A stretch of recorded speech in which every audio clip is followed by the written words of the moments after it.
กลุ่มพนักงานนำเที่ยวแขวงจำปาสักสำเร็จกงประชุมใหญ่ครั้งที่2พร้อมเลือกตั้งคณะสูตรใหม่กองประชุมใหญ่ครั้งที่2ของกลุ่มพนักงานนำเที่ยวแขวงจำปาสักและการเลือกตั้งเอาคณะกลุ่มสูตรใหม่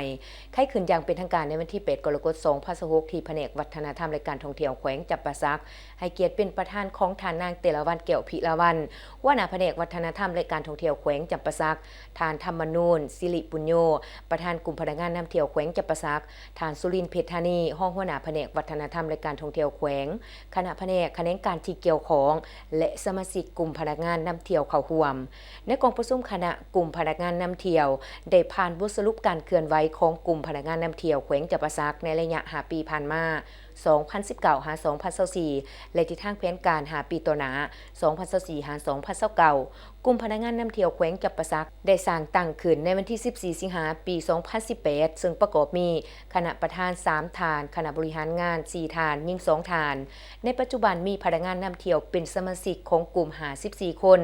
สำหรับการเคลื่อนไหวของกลุ่มนำเที่ยวในกิจกรรมต่างๆที่ปฏิบัติผ่านมาโดยภายใต้การสีนำนำพาของอำนาจการปกครองแผนกวัฒนธรรมและการท่องเที่ยวแขวงจำปาสักซึ่งเป็นผู้สีนำโดยกลุ่มเกี่ยวกับการจัดตั้งปฏิบัติพระบทบาทในการเคลื่อนไหวเฮ็ดกิจกรรมภายในกลุ่ม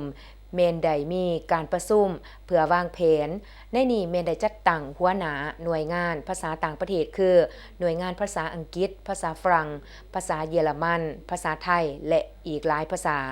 นอกนี้ก็มีแผนสร้างตั้งกองทุนในกลุ่มเพื่อให้มีงบประมาณในการเคลื่อนไหวเวียกงานและการช่วยเหลือซึ่งกันและกัน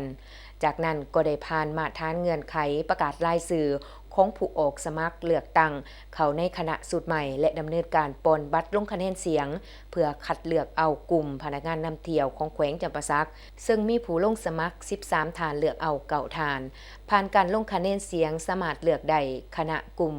ท่องเที่ยวสูตรใหม่คือ 1. ทานธรรมนูญศิริปุญโญเป็นประธาน 2. ทานคำเกี่ยวพิระธิเดชห้องประธาน 3. ทานคำโสนสุวรรณคีรีห้องประธาน 4. ฐานปริญญาเอกสุบันแสงสุริโญห้องประธานพร้อมนี้ก็มีคณะจำนวน5ฐานคือ 1. ฐานระดมพวงเพชร 2. ฐานกัญญลักษณ์ดวงปัญญา 3. ฐานนางไข่พรสมภไทย 4. ฐานคำสุขเมืองวงศาหาทานปุนเพ่งพิละวันโอกาสนี้ทานนางเตลวันแก้วพิละวันว่าหน้าแผนกวัฒนธรรมและการท่องเที่ยวแขวงได้ให้เกียรติมอบโซดอกไม้และมีคำเห็นโอลมเพื่อเป็นเข็มสีทิศเนืองทางให้แก่คณะกลุ่มพนักงานนำเที่ยวและสมาชิกกลุ่มเพื่อร่วมกันพัฒนาเวียกงานท่องเที่ยวให้มีความก้าวหน้าขึ้นไปเรื่อยๆ